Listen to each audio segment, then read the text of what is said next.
Hi students, फिर से आपका स्वागत है हमारे चैनल में। जिस तरीके से मैं आपको बताई थी इससे पहले वाली वीडियो में कि मैं आपको कुछ जो है इवेंट्स, जो इंटरनेशनल इवेंट्स, कुछ यादगार इवेंट्स हैं, उसको मैं क्या क्यों सीरीज़ वाइज आपको दिखाने वाली हूँ, बताने वाली हूँ, ताकि आपको समझ में आ जाए। तो इससे पहले वाला जो वीडियो था जिसमें मैं आपको बताई थी फुल फॉर्म, अगर आप वो नहीं देखे तो आप जाकर देख सकते हैं। उसमें मैं इंटरनेशनल रिलेशंस का जो पेपर है उसमें क्या क्या फुल फॉर्म इम्पोर्टेंट है वो मैं आपको बता चुकी हूँ। तो वो वाला आप देख सकते हैं, जाकर प्लेलिस्ट चेक करिए, आपको वहाँ से मिल जाएगा, या डिस्क्रिप्शन में लिंक दिया हुआ है वहाँ से भी आप देख सकते हैं। स्टार्ट करती हूँ यहाँ से 1945 जो है उस वक्त क्या है, कौन सा इम्पोर्टेंट इवेंट्स हुआ था। Explosion of the first nuclear bomb, सबसे पहला न्यूक्लियर बम जो था वो क्या हुआ था, एक्सप्लोर हुआ था, या उसको जो है मतलब कि न्यूक्लियर बम पहला जो था वो ब्लास्ट हुआ था कब, जुलाई 1945 में। अब जुलाई 1945 में ये हुआ, तो अगस्त 1945 में क्या हुआ, जापान में, जैसा कि आप सभी को मालूम है कि हिरोशिमा एंड नागासाकी के ऊपर क्या हुआ था, जापान में यूएसए जो है वो न्यूक्लियर बम को ड्रॉप किया था, वहाँ न्यूक्लियर बम को गिराया था। तो ये वाला तो बहुत सारे लोगों को मालूम है, इसमें सबको कुछ कुछ मालूम होगा, कुछ कुछ नहीं मालूम होगा। तो इस वाला सीरीज वाइज जब आप याद करिएगा तो आपको सारा जो है कंसेप्ट आपके माइंड में बैठ जाएगा, एक लिस्ट टाइप का बन जाएगा। क्योंकि इंसान का माइंड ऐसा होता है कि अगर आप उसको किसी चीज़ से रिलेट करके, जैसे आप कोई स्टडी कर रहे हैं तो कोई स्टोरी बना के अगर वो अपने दिमाग में रख लेते हैं तो बहुत दिन तक आपको याद रहता है, आप भूलते नहीं हैं। और इसी चीज़ को मान लीजिए बहुत जगह पढ़े होंगे, लेकिन हर जगह अलग अलग डेट से पढ़े होंगे, लेकिन जब ये सीरीज वाइज पढ़िएगा, मतलब कि जैसे 45 है तो उसके बाद 46 आ रहा है, फिर 47 का इवेंट्स आ रहा है, फिर 48 का आ रहा है, फिर 49 का आ रहा है। इस तरीके से जब आपके माइंड में सेटअप हो जाएगा तो फिर याद करने में, या किसी वक्त कोई पूछ भी देता है तो आपको जल्द से जल्द याद आ जाएगा।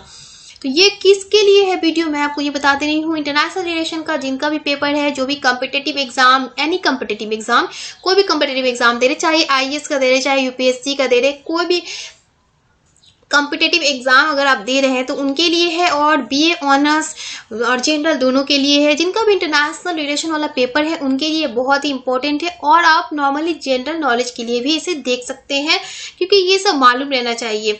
ये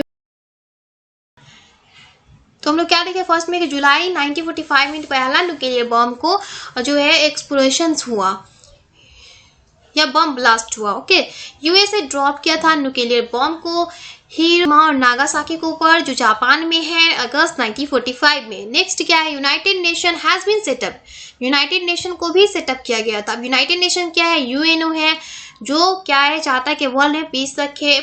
1945 में जो सेकेंड वर्ल्ड वॉर के बाद इसे सेटअप किया गया था। नेक्स्ट है the World Bank and IMF, IMF है International Monetary Fund and Food Agricultural Organization have been set up, इसे सेटअप किया गया था। वर्ल्ड बैंक को भी और आईएमएफ को भी और फूड एंड एग्रीकल्चर ऑर्गेनाइजेशन को सेटअप किया गया था। नेक्स्ट है अरब लीग कम इनटू बीइंग, तो 1945 में ये आपका इम्पोर्टेंट है। बस क्या है, आपका 5 चीज बहुत ही ज़्यादा इम्पोर्टेंट है, तो उसे आप लर्न कर लीजिए। 1946 में क्या है, यूनेस्को को सेटअप किया गया था। यूनेस्को क्या है, इससे पहले वाला अगर आप वीडियो देखे होंगे तो आप लोग को मालूम ही होगा कि ये वाला मैं ऑलरेडी आपको फुल फॉर्म बता चुकी हूँ, जो इंटरनेशनल रिलेशन में बार बार जो फुल फॉर्म को यूज़ किया जाता है। और ये वाला अगर आप फुल फॉर्म क्या करिएगा, अच्छे से अगर जान लीजिएगा तो आपको जो भी नोट्स वगैरह रहेगा, जो भी टॉपिक रहेगा, उसको समझने में बहुत ही आसानी होगी। तो यूनेस्को आपको यहाँ पे क्या दे रहा है कि यूनेस्को दे रहा है, तो United Nations Educational Scientific Culture Organisation, उसे सेटअप किया गया था। चर्चिल जो है वो डिलीवर किए थे फॉल्टन स्पीच, 2 चीज को दिया गया है आपको। ओके, ये याद कर लीजिएगा, आप पॉज करके याद कर लीजिए, या आप कहीं लिख लीजिए, या स्क्रीन शॉट कर लीजिए, आप बाद में याद कर लीजिएगा, ये बहुत इंपॉर्टेंट है। कुछ कुछ तो आपको अभी ही याद हो जाएगा, लेकिन फिर भी आपको थोड़ा सा रिवाइज करना होगा तो ज़्यादा अच्छे तरीके से याद हो जाएगा। 1947 में हम लोग क्या देखते हैं, आप लोग सभी को मालूम है, बताइए क्या हुआ था 1947 में हुआ था इंडिया एंड पाकिस्तान को आज़ादी मिली थी। Okay, International Civil Aviation Organisation को भी सेटअप किया गया था। फिर ट्रूमैन डॉक्ट्राइन को अनाउंस्ड किया गया था। Marshall plan put into effect, Marshall plan भी इफेक्ट में आने लगा था। जो गया 1947 का मेन इवेंट्स। 1948 में हम लोग क्या देखते हैं, बर्मा हैज गेन्ड इंडिपेंडेंस। 1947 में हम लोग देखें कि इंडिया और पाकिस्तान को इंडिपेंडेंस मिला, और 1948 उसके एक साल बाद ही हम लोग देखते हैं कि बर्मा को इंडिपेंडेंस मिल जाता है। उसके बाद क्या देखते हैं, World Health Organisation has been set up, World Health Organisation को सेटअप किया जाता है। अब यहाँ पे कॉन्फ्यूजन क्या आता है बर्मा वाला में कि बर्मा को क्यों आज़ादी मिला था, तो वहाँ ऐसा नहीं कि हमारा इंडिया के ऊपर ही जो ब्रिटिश लोग कब्जा किए थे, ब्रिटिश लोग हमारे इंडिया पर ही रूल नहीं किए, बहुत सारी कंट्री पे वो रूल किए, तो बर्मा पे भी उनका रूल था, तो बर्मा को भी आज़ादी मिल गई उन सभी चीज़ों से। तो दोस्तों हम लोग क्या जाने थे कि वर्ल्ड हेल्थ ऑर्गेनाइजेशन जो है उसे भी सेटअप किया गया था। फिर जो है next, general Assembly has adopted universal declaration of human rights. Okay, अब जनरल असेंबली क्या है, जनरल असेंबली यूएनओ का जो है यूनाइटेड नेशन ऑर्गेनाइजेशंस का ये सारा बिग ऑर्गन माना जाता है, सबसे मेन ऑर्गन माना जाता है, जिसमें अभी फिलहाल जो 193 मेंबर है।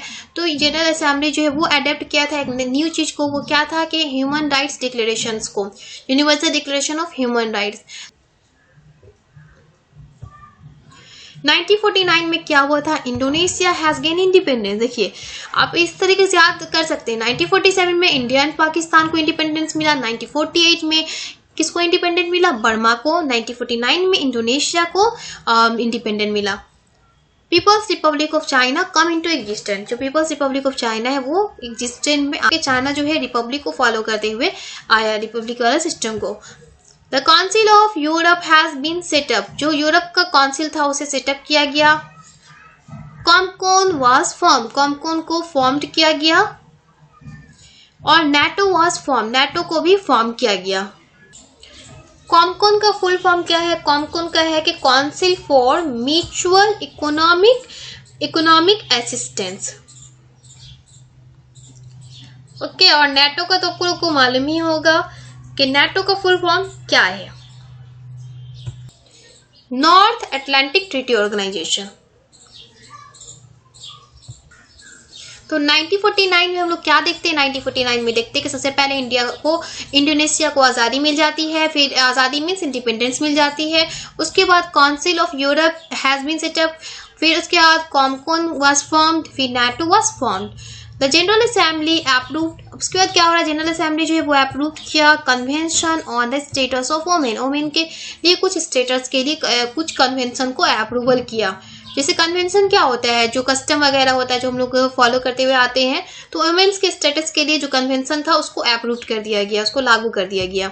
Soviet Union test its nuclear weapon, Soviet Union ने 1949 में ही टेस्ट किया था न्यूक्लियर वेपन को। 1950 में क्या हुआ, इम्पोर्टेंट इवेंट था इसका, सुमन प्लान वाज अनाउंस, ह्यूमन प्लांट जो था वो अनाउंस्ड किया गया था। रॉबर्ट ह्यूमन इनका पूरा नाम था, वो फ्रांस के फॉर्मर प्राइम मिनिस्टर थे, तो उनका जो प्लान था उसे अनाउंस किया गया था 1950 में। 1951 में क्या हुआ था, 6 कंट्रीज जो थे, Belgium, federal Republic of Germany means Germany, and France, Italy and Luxembourg and Netherlands, ये सारे कंट्री क्या किए थे, साइन किए थे ECSC को।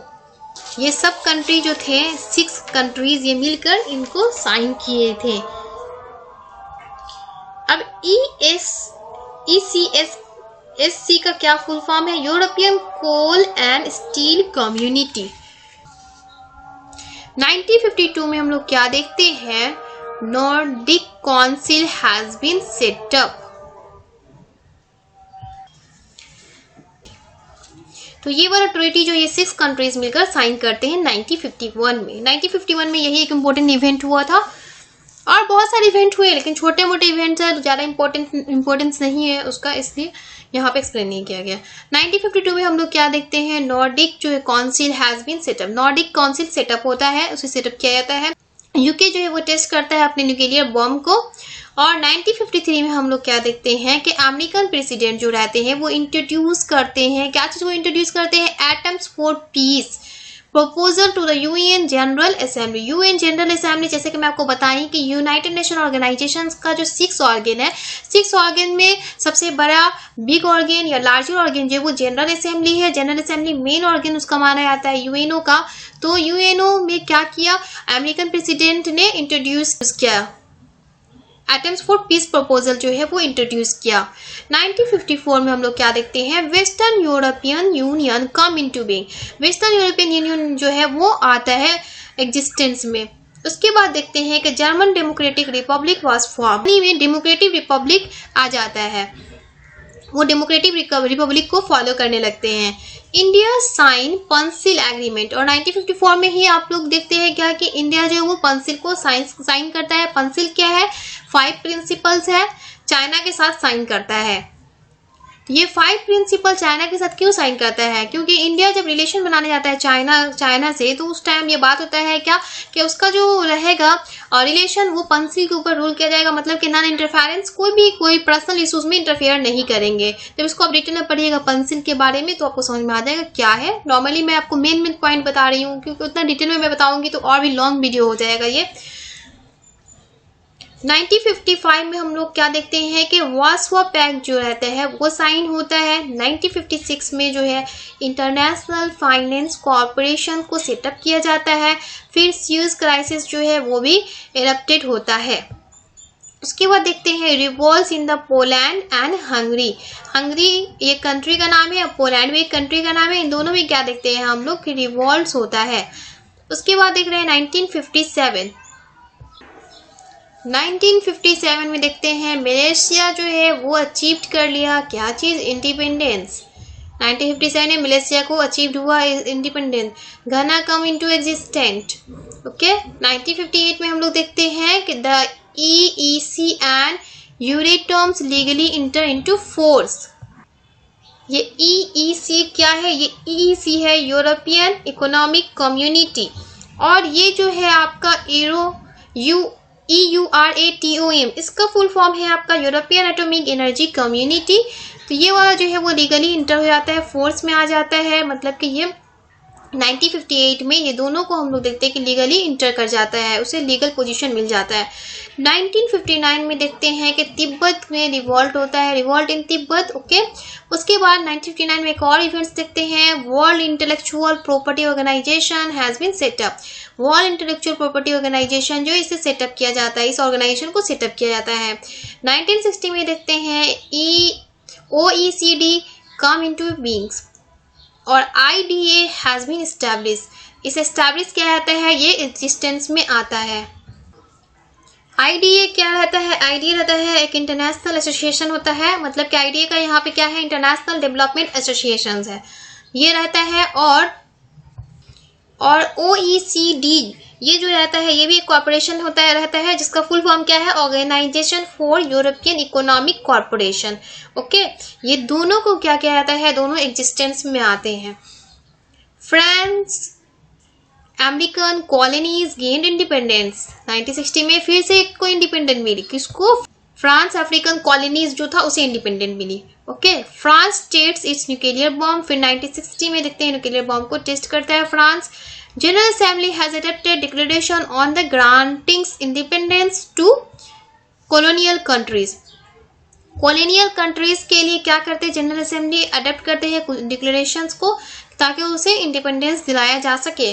अब कॉलोनियल कंट्रीज क्या है वो तो आपको ऑलरेडी मालूम ही होगा, तब भी मैं आपको बता दे रही हूँ ये क्या है। कॉलोनियल कंट्री, कॉलोनियल कंट्रीज वो कंट्री होते हैं, जैसे कि मान लीजिए ब्रिटेन क्या हो किया, इंडिया पे रूल किया, तो इंडिया को क्या किया, कॉलोनी बना लिया, उस पर रूल किया, तो कॉलोनी बनाकर वो रूल कर रहा था। इंडिया क्या है, किसी दूसरे के कब्जे में चला गया, किसी दूसरे कंट्री के अंडर में था। तो इस तरीके से बहुत सारे कंट्री के ऊपर कॉलोनी बना के बहुत दूसरी कंट्री जो रूल किए, तो उसे इंडिपेंडेंट दिलाना चाह रहा था। दिलाने के लिए वो कुछ डिक्लेरेशन साइन कर देता है, डिक्लेरेशन को एडॉप्ट करता है जनरल असेंबली। 1961 में बर्लिन वॉल को इरेक्टेड किया गया, फिर बर्लिन क्राइसिस को भी इरप्टेड किया गया। First non aligned summit conference was held at Belgrade. सबसे पहला नॉन अलाइंड समिट जो है कॉन्फ्रेंस में बेलग्रेड में हेल्ड किया जाता है। तो वीडियो का दूसरा पार्ट आएगा। दूसरा पार्ट में मैं आपको 2011 तक बताऊंगी कि क्या इम्पोर्टेंट इवेंट्स हुए हैं, तो वो मैं आपको बताऊंगी। यहाँ तक ये कंप्लीट हुआ ये वाला वीडियो। मैं आपको नेक्स्ट वीडियो में इसका जो दूसरा पार्ट है वो ज़रूर देखिएगा, देखना नहीं भूलिएगा। जो सब्सक्राइब कर चुके हैं हमारे चैनल को वो ऑलरेडी इसकी नोटिफिकेशन तो पा ही लेंगे, और जो सब्सक्राइब नहीं किए हैं वो सब्सक्राइब कर ले चैनल को और बेल आइकन को भी प्रेस कर ले ताकि आपको नोटिफिकेशन मिलता रहे। अगर आपको ये वीडियो अच्छा लगा हो तो लाइक शेयर एंड सब्सक्राइब करना ना भूलें। मैं इसी तरीके से पॉलिटी का जो है मैं पूरा कवर करवा रही हूँ। अगर आपको पॉलिटी का कोई भी क्वेश्चंस कोई भी टॉपिक्स में डाउट है तो वो आप क्लियर कर सकते हैं हमारे वीडियो देखकर।